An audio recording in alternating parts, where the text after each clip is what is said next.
Professeur à l'Université du Québec en Outaouais, campus de Saint-Jérôme au département des sciences infirmières, où nous sommes présentement, vous détenez un doctorat en santé publique et vous êtes économiste de la santé et statisticien. Originaire du Cameroun et fier papa de 3 enfants avec sa charmante conjointe, vous avez été choisi comme personnalité inspirante par la communauté universitaire du campus de Saint-Jérôme en ce mois de l'histoire des personnes noires. Monsieur Éric Choquette, bonjour. Bonjour. D'abord, qui est l'homme derrière cette personnalité inspirante? Alors, merci beaucoup de cette opportunité que vous m'offrez de pouvoir me présenter. Éric Choquette, c'est une personne d'origine camerounaise qui a grandi au Cameroun, qui a fait des études primaires et secondaires dans une localité au Cameroun.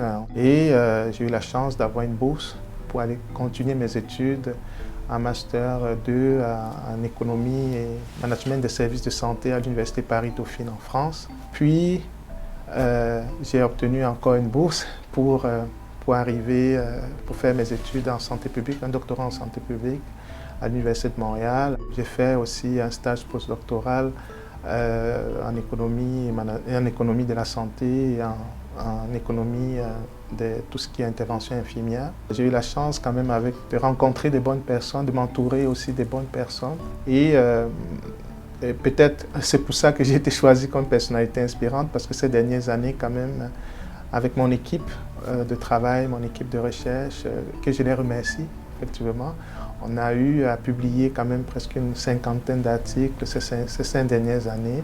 Je pense que la première chose, c'est déjà l'objectif qu'on se vise et aussi savoir qu'il faut travailler très fort.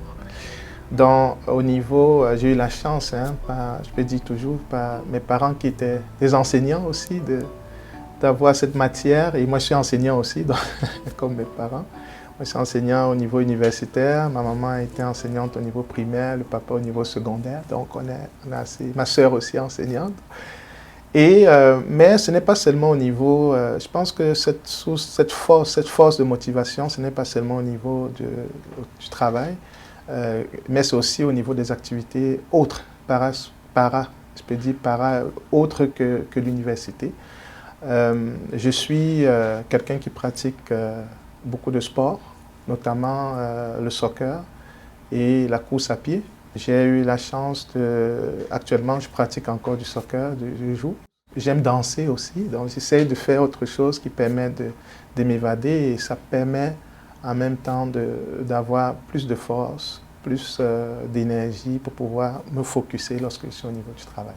Et justement, pour se focusser et pour vivre ce que vous avez vécu, vous avez dû comme traverser différents défis, j'imagine, à travers ces pays, tu sais, du Cameroun à Montréal. Comment ça se passe?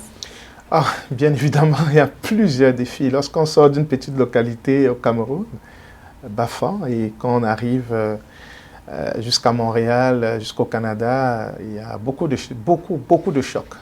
Il y a le choc culturel, il y a le choc alimentaire même, c'est-à-dire on mange plus ce qu'on mange et c'est un défi. Moi, c'était l'un de mes premiers chocs que j'ai eu quand je suis arrivé en France. Je ne savais pas quoi manger.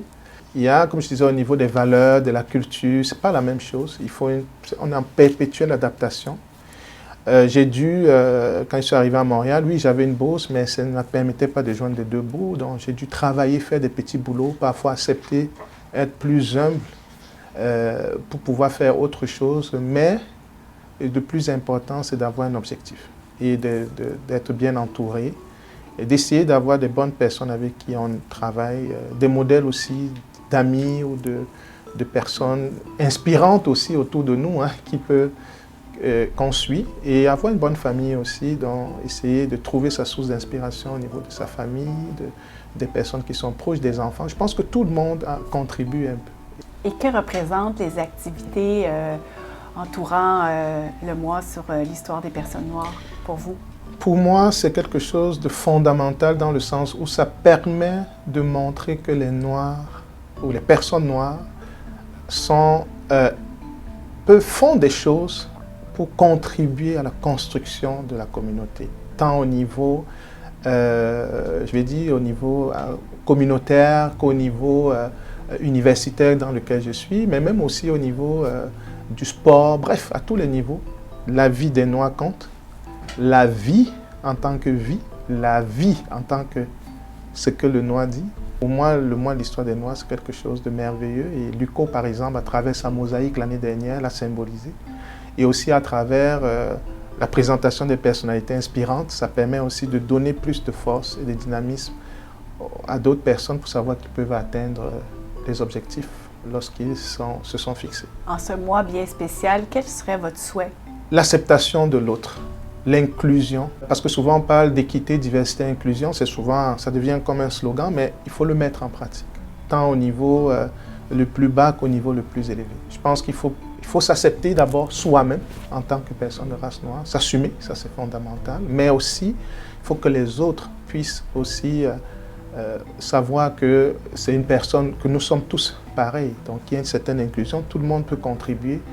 Et pour moi, c'est l'acceptation pour un objectif commun qui est le développement de cette société, pour l'équité, la diversité et vraiment l'inclusion. Merci. Merci.